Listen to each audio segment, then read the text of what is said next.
After high school in DC, I went to college in Ohio, Central State University. I was there for 2 years, 3 years. And then from there, I joined the Marine Corps. 20 years, 11 months, and 30 days.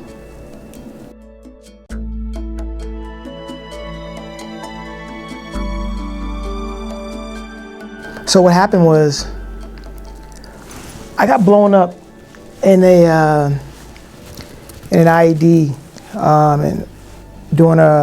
Fallujah, Al-Anbar province in Fallujah, Iraq. And so it was 40 pounds of HME that hit on my driver's side, Vic. What I know about what happened that day, my Marines told me. Well, like I said, so with my injuries, my T1 nerve is disconnected from my spinal cord. That affects this whole right side. And so as a result of lack of use for my right hand has atrophied. And so I can't do this with my hands at all. I can only move my thumb like this a little bit on my right side. And so I have problems with ADLs, which is assisted daily living. Like I can't cut my food, I can't open jars, I can't open some doors, and carrying things are a problem for me.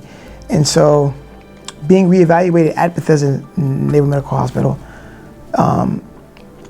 they thought that me having a dog would be helpful because I'm considered a below the elbow amputee, even though my arm is not chopped off, because of functionality, and because at the time they had diagnosed me with severe depression, which was misdiagnosed into PTSD. So for those two reasons, they thought that a dog would be beneficial for me to help me have some more independency, so to speak. My first thought was like, wow, she's not like those big dogs. That was my first honest thought. But then as I got to know her, she's wonderful. I think I got the best dog in the class, to be honest with you.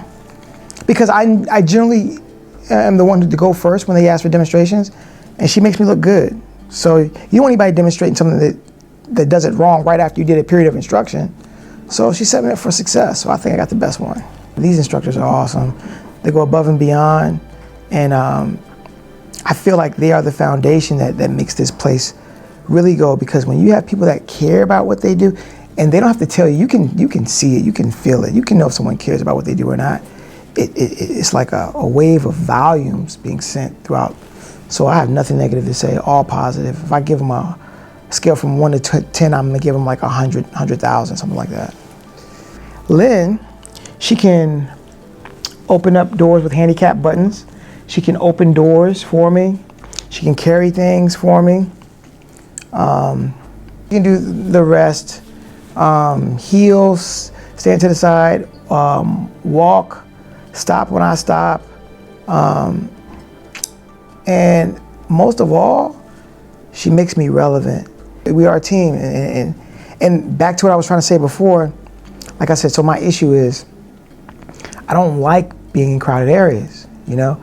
And then every time we go out, so they can teach me how to deal with people in crowded areas, with the dog, I find that people are coming up, which before if I'm by myself, I don't like that.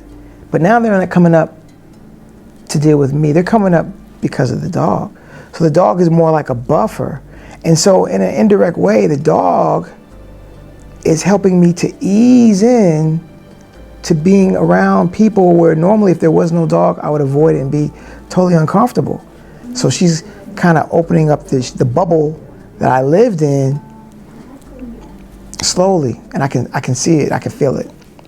No, I'm actually a shy guy. You know, I generally don't do this kind of thing. So, you know, Ron's he's a student in his class. He's an old Marine, like he was in Vietnam, and I have respect for him because he's combat MOS just like me.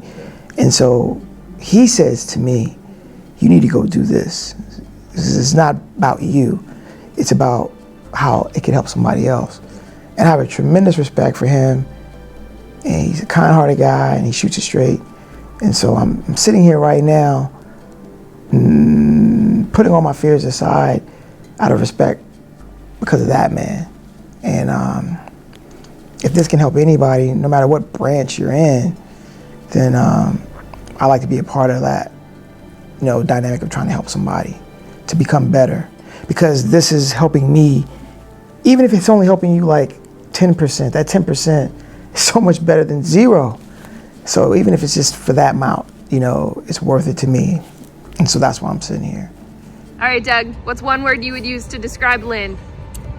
Supercalifragilisticexpialidocious. Did you hear all that? Smile, girl, smile. Look at me, smile.